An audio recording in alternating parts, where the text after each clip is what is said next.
अजब गजब अग्निकांडाने भवानी चौक हादरले। गॅस सिलेंडर सुरू ठेवून मृतकाने घेतली फाशी। आगीला नियंत्रण आणताना 25 वर्षीय युवकाचा मृत्यू तर 50 वर्षीय इसम जखमी। या बातमीचे प्रायोजक आहे जनगारवा लोकसेवा केंद्र।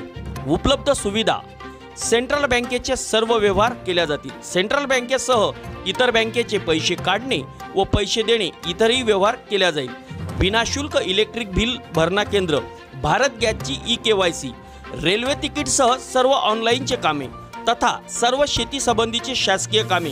आमचा पत्ता दुंड्याबाबा मंदिर जवळ केदार चौक, वरुड। वरुड तालुक्यातील भवानी चौक परिसरात आज सकाळी 4च्या दरम्यान अजब गजब अग्निकांडाने परिसरातील नागरिक भयभीत झाले। या अग्निकांडात एकूण 2 जणांचा मृत्यू झाला असून एक इसम जखमी असून त्याला नागपूर येथे रेफर करण्यात आले आहे। सकाळी 4 वाजताच्या दरम्यान घटनास्थळावर पोलीस तथा फायर ब्रिगेड येऊन त्यांनी आग आटोक्यात आणली। बातमी सविस्तर वृत्तानुसार स्थानिक वरुड शहरातील भवानी चौक परिसरामध्ये अचानक 4 वाजता मोठ्या प्रमाणात स्फोटाचा आवाज आला। हा आवाज कशाचा आहे हे पाहून आजूबाजूचे नागरिक भयभीत झाले। बाहेर येऊन पाहिले असता संबंधित नागरिकांना आग लागल्याचे निदर्शनास आले। सदर भवानी चौकामध्ये श्याम वामन चौधरी वय वर्ष अंदाजे 50 यांचे घर होते। तसेच त्यांच्या घराच्या वरच्या मजल्यावर त्यांचे जावई शंकरराव बुले राहणार संसार हे गेल्या 8 वर्षापासून राहत होते। घटनेच्या दिवशी म्हणजे 2/4/2024 रोजी सकाळी 4 वाजताच्या दरम्यान ही अग्निकांडाची घटना समोर आली। श्याम वामनराव चौधरी यांच्या घराच्या वरच्या मजल्यावर राहणारे शंकर बुले यांनी फाशी घेतली व सदरीलची फाशी घेत असताना त्यांनी घरातील गॅस सिलेंडर सुरू ठेवल्याची चर्चा नागरिकांमध्ये होती।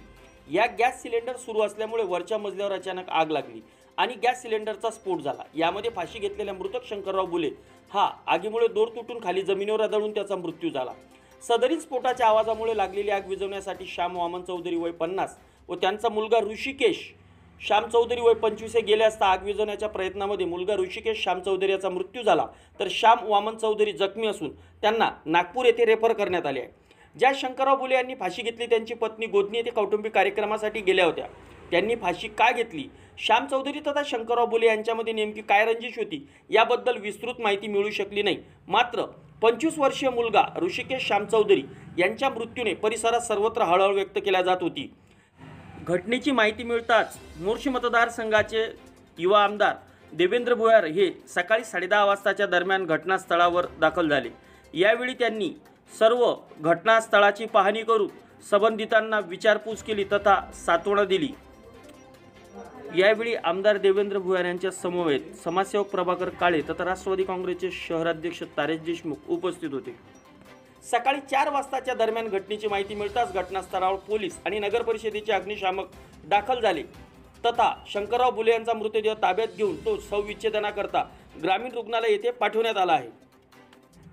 तर जखमी श्याम वामन चौधरी यांना नागपूर येथे रेफर करण्यात आले आहे। पोलिसांच्या चौकशीअंती नेमके या घटनेचं गूढ काय हे समोर येईलच। मात्र 25 वर्षीय सर्वांशी आनंदाने वावरणाऱ्या ऋषिकेश यांच्या जाण्याने मात्र सर्व भवानी चौक परिसरासह वरुड तालुका शोकाकुल झालेला आहे। अशाच नवनवीन बातम्या पाहण्यासाठी आजच आमच्या HD महाराष्ट्र न्यूज या चॅनलला सबस्क्राईब करा। पाहत रहा HD महाराष्ट्र न्यूज सोहब न्यूज। कॅमेरामन राहुल जाधव सह स्वप्नील आजनकर, वरुड।